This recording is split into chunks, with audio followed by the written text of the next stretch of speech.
تعالى اخدكم في جولة للسوبر ماركت ونعرف ايه هي مشتريات الدايت اللي اقدر اجيبها عشان ما ابوظش الدايت واقدر احافظ على اللايف ستايل الصحي بتاعي. اول واهم حاجة العيش البلدي، ما تطلعش بره اختيارات العيش البلدي.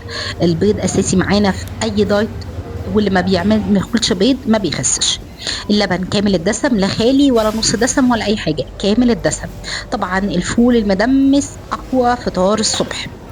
الجبنة القريش باشكالها وبالاضافات اللي انت عايز تعملها زي ما تحب. التركي، فصوص الرومي حلوه جدا معانا في الدايت، هاي بروتين. التونه حبيبه الملايين، بروتين قوي واقدر اخدها وانا في الشغل او بره البيت وانا مطمن.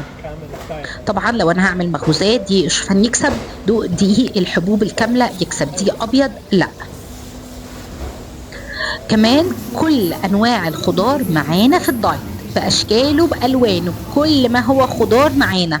البطاطس، البطاطا، ممتازين. كربوهيدرات معقده. البنجر، الناس بتنسى البنجر في الدايت، ممتاز جدا الناس اللي عندها انيميا وهي بتعمل دايت. البطاطا يا جماعه مليانه الياف ممتازه جدا. الكابوتشا احسن حاجه تشبعك مع الاكل. طبعا المكسرات دهون صحيه مشبعه جدا. استنوا بارت 2.